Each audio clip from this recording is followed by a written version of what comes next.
Hey everyone, welcome into our Preps on 11 Web Extra. Tyler Cash joined as always by Scorebook Live's Nate Olson. Week 8 of high school football in Arkansas. An absolutely insane sentence to be coming out of my mouth. Playoff positions up for grabs left and right, and nowhere is that picture less clear than the 4A4. Well, I told you that off the air about week 9, I'll start to get the abacus and the calculator and, all these adding machines and stuff, start punching buttons. I may have to get that out right now, start looking at tiebreakers, because we said there are 6 teams right now with 2 losses. That is pretty insane. And not just 6 teams with 2 losses, but they've all kind of beaten each other in a great roundabout. So that the head-to-head tiebreaker right away doesn't tell you anything. No, and I have to go back and look at the book.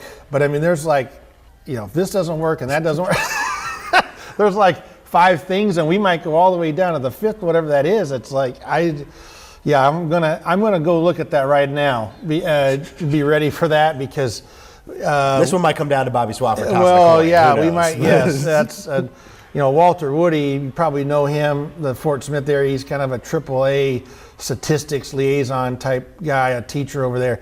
And we have him on our scoreboard show, and we always talk about him going, with the abacus and everything, getting things lined out, and that will give him a challenge. I probably need to call him too and see what he thinks on that too. But yeah, there'll be a key matchup that we'll talk about here that could sort it out. Yeah, 6 teams in the 4A4 with 2 losses with just a few weeks left in the season. 2 of those 6, Bauxite and Mayflower, they go at it this Friday. Yeah. What do you see from that one? I like Bauxite playing at home. They have played pretty well. Like everybody else, they have 2 losses. One of them was the CAC at CAC, and that one could have went either way. The thing that I like about them, besides their playing at home, is Marcus Wimberly is pound for pound one of the better players in any class. I think we mentioned it before. Michigan evaluated him as a safety, and the Michigan coaches told Bauxite coaches that he was the #1 safety they were recruiting in that class. That tells you a lot of all the guys that Michigan was looking at. He's committed to Arkansas. You have to watch for him because he plays everywhere. He'll line up at quarterback, receiver, running back, defensive back.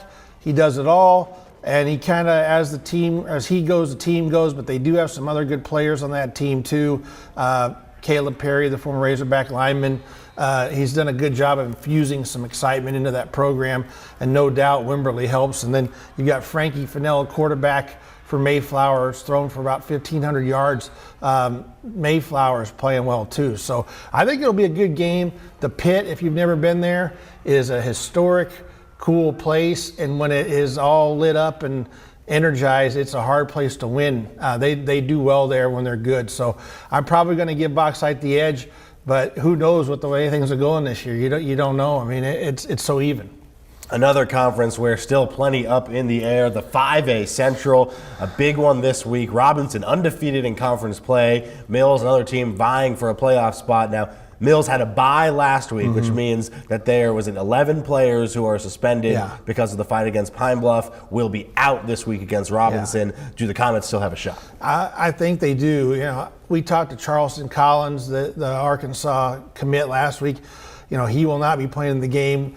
We have reason to believe there's some other key players too that aren't going to be there, but he felt confident that they can still be competitive. I think one thing that's interesting in this is the timing of it.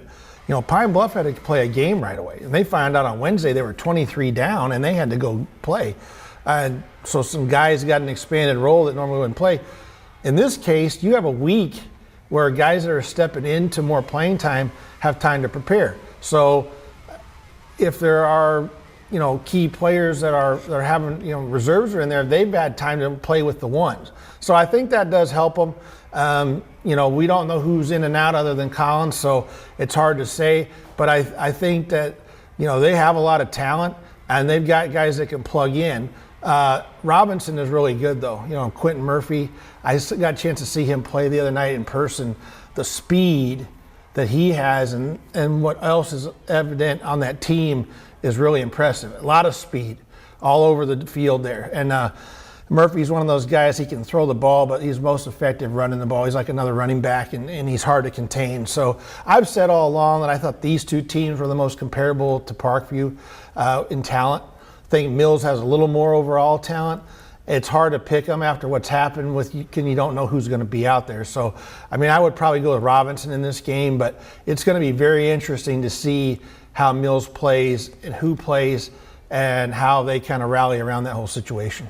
Not a week where Mills can afford to fall back into their habit of, falling behind in the first half and then trying to come back in the second half. Yeah, Robinson can put them away, although, they were in a tussle with Maumelle and got behind there, got ahead, then got behind, got back in the game. They had a really tough game with Beebe. So that's a 2-1 game at halftime. Beebe hung around with them. Beebe hung around with them. So I think Mills can hang around with them. The game is at Mills. I think even shorthanded that they can play with them. I think it's just going to be how well Murphy plays. I think he kind of took control of that game in the second half at Robinson with Maumelle, and if he has a big night and they have a hard time containing him, that they'll probably win the ball game.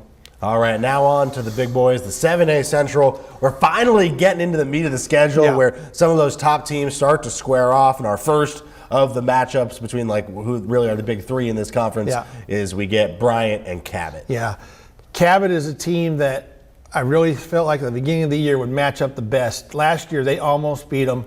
They were the closest one to them. They went toe-to-toe. They had them on the ropes in the fourth quarter, and Bryant got some turnovers and got in the game, scored late, and took the lead and won. They are very physical. They lost a couple playmakers on offense, though, and that's hurt them. I think they're more far along defensively, but now the offense is kind of picking up. They have a good win against Bentonville West. They have a bad loss against Fayetteville and a bad loss against Conway. So it's kind of hard to read what they're going to do, but I do think that they're getting better. But I think what it shows is just how good Conway is. And right now you're doing a power ranking. I'm not going to pick against Bryant until they lose, but the way things are going in the style points, Conway looks to be a little more impressive so far. But tonight or this week we're talking about Bryant and Cabot. So being at home, it's a tough place to win. I think they'll play really well there.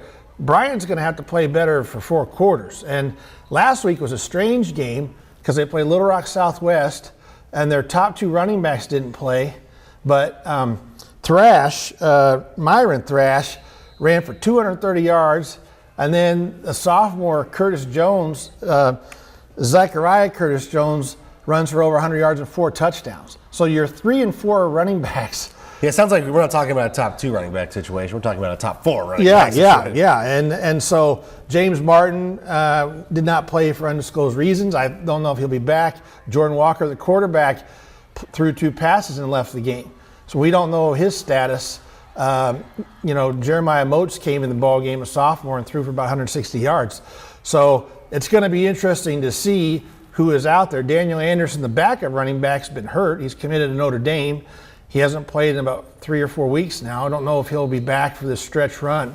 But they proved right there they can run the ball with 4 guys. So that's going to be telling to see who is playing. But I think defensively, Bryant's still really pretty good. They gave up some points against Southwest. I think the reserves played in that on defense too. So this is, if you want to be undefeated, get into Conway, you got to win this game. And it's going to be probably a little harder than you might have thought a couple weeks ago, even though coming off a tough loss against Conway. But I mean, Bryant has been less impressive than people thought, so much so that I've seen some prognosticators picking Cabot in this game.